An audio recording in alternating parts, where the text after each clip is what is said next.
మీకు ఈ సినిమా గురించి చెప్తాను మీకు. అంటే మనకి దర్శకులు ఎవరు లేరు.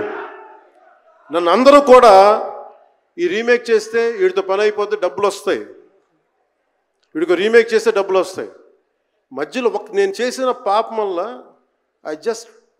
ఒక ఫ్లాప్ తీసాను అంతే. ఆ ఫ్లాప్ తర్వాత నా గ్రిప్ రాలే మళ్ళీ ఫిల్మ్ ఇండస్ట్రీలో. మళ్ళీ నాకు నిలబడింది ఒక త్రివిక్రమ్ శ్రీనివాస్ నిలబడ్డాడు నా కోసం. ఆయన ఎవరో కూడా తెలియదు నాకు. ఎవరన్నా సక్సెస్లో వెతుక్కొని వస్తారు, అపజయాల్లో వెతుక్కొని వచ్చిన నా మిత్రుడు ఆత్మ బంధువు త్రివిక్రమ్ శ్రీనివాస్ వచ్చి అప్పుడు జలసా తీశారు. కష్టాల్లో ఉన్నప్పుడు లేదు, అడ్వర్సిటీ రివీల్స్ ట్రూ క్యారెక్టర్ అంటారు. కష్టాల్లో ఉన్నవాడే వచ్చినప్పుడు స్నేహితుడు. అలాంటి స్నేహితుడు నాకు భగవంతుడు త్రివిక్రమ్ శ్రీనివాస్ ద్వారా వచ్చాడు. అలాగే ఎందుకు రీమేక్స్ చేశాను మీకు ఉంటుంది కదా. నా పార్టీని ఎవడు నడుపుతాడు?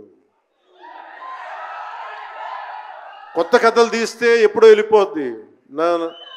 నా భార్యని కానీ నా పిల్లల్ని కానీ ఎవరు పోషిస్తారు? నేనే పోషించుకోవాలి, దానికి డబ్బులు కావాలి, పార్టీ నడపాలి. వీటన్నిటికీ రీమేక్ అనేది నాకు కొంచెం ఈజీ దారైంది. సొంత సినిమాలు కొత్త సినిమాలు చేయలేక కాదు, వేరే దారి లేక. నాకు దేశం పిచ్చి, సమాజ బాధ్యత పిచ్చి, సినిమా మీద ఉన్న కరెక్టే నేనంటే మీకు పిచ్చి. అలాంటి నేను ఒక మంచి సినిమా రావాలని కోరుకుంటే అది ఏం రత్నం గారి ద్వారా వచ్చింది. కోరుకున్నాడు ఆయన, నీతోటి ఒక బలమైన సినిమా తీయాలని.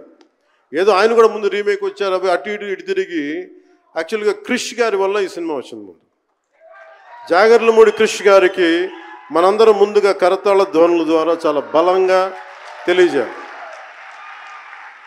ఆయన ఒరిజినల్ ఫౌండేషనల్ వర్క్ మీద ఇది ముందు. వ్యక్తిగత కారణాలు, కొన్ని ప్రొఫెషనల్ రీజన్స్ వల్ల మధ్యలో ఆయన వెళ్ళిపోవాల్సి వచ్చింది.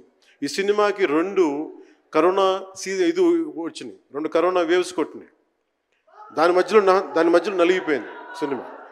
అలాంటి సమయంలో ఒక ఆస్కర్ విన్నర్ ఎక్కడో మనం ఆంధ్రప్రదేశ్లో చిన్న బడ్జెట్లో సినిమా తీస్తే మన బడ్జెట్స్ ఎంత ఉంటాయి? 10 కోట్లు 15. అలాంటి సినిమాల నుంచి సంగీత దర్శకత్వం వహించి మనం పెట్టే నాటు నాటు నాటు అనే పాట ప్రపంచమంతా ఉర్రూతో లూగిస్తుంది అనేది తెలియజేశారు కీరవాణి గారు. అలాంటి కీరవాణి గారు నేను ఈ సినిమాని ఎన్నిసార్లు చేసే పరిస్థితుల్లో నిజంగా ప్రతిసారి నాకు నిరుత్సాహం ఉండేది. నాకు తెలుస్తూ ఉంటుంది కదా, నిస్పృహ వచ్చినప్పుడల్లా ఆయన ఏదో ఒక ట్రైలర్ రిలీజ్ అయ్యేది, ఆయన మ్యూజిక్ చూస్తే మళ్ళీ ఒక ఉత్సాహం వచ్చేది, ఒక ప్రాణవాయువు నింపేది. సార్ ఈ సినిమాకి ఈ రోజున ఇంత బలంగా ఆత్మవిశ్వాసంతో ఉన్నామంటే you are the hero sir, you are the true hero sir for us. Without కీరవాణిజీస్ music this is not Harihara Veeramal. ఈరోజు హరిహర వీరమల్ బలంగా ఉంది అంటే it's only the dedication and the kind of effort he has put into the film is truly commendable and truly admirable, sir. We are truly, truly grateful to you, sir. మధ్యలో వారి నాన్నగారిని కోల్పోయి ఆ సమయంలో కూడా మనస్ఫూర్తిగా ఆయనకి ఆ బ్యాక్గ్రౌండ్ స్కోర్ ఇచ్చినందుకు, సొంత తండ్రిని కోల్పోయి కూడా ఇచ్చినందుకు మరోమారు వారికి ప్రత్యేకంగా కీరవాణి గారి టీంకి, కీరవాణి గారి గాయకులకి, వారి రికార్డింగ్ టీంకి, వారి ఇంజనీరింగ్ డిపార్ట్మెంట్కి, ప్రతి ఒక్కరికి నా హృదయపూర్వక ధన్యవాదాలు.